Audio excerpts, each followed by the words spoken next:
Regidor Alberto Ibáñez. Moltes gràcies, senyor alcalde. Bé, aquesta moció continua la mateixa filosofia de l'anterior, que és defensar allò públic.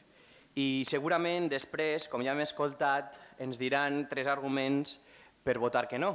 Serà gestió, serietat i objectivitat. 3 arguments per votar que no a tot allò públic. I jo simplement ficaré 3 exemples sense al·lusions.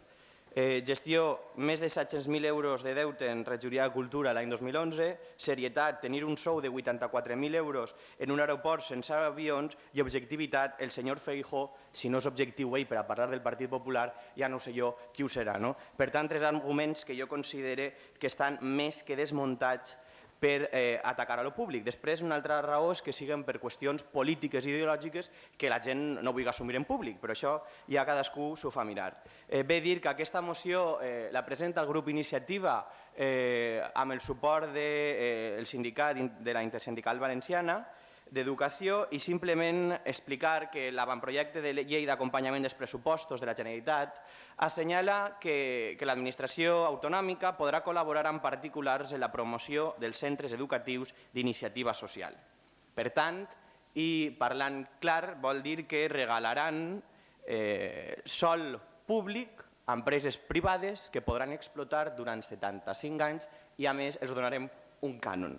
Per tant, jo crec que simplement per una qüestió de defensa d'allò públic, que des d'Iniciativa, des de Compromís i espero que per part de tot el plenari municipal ens agradaria, crec que hem de votar que sí a aquesta moció.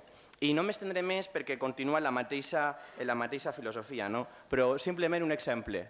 El meu abuelo no va poder anar a l'escola. Els meus pares només van poder fer uns cursos perquè després van haver d'anar a treballar per ajudar a casa. Jo soc el primer universitari de la meva família. Universitari perquè tenim un bon sistema públic d'educació.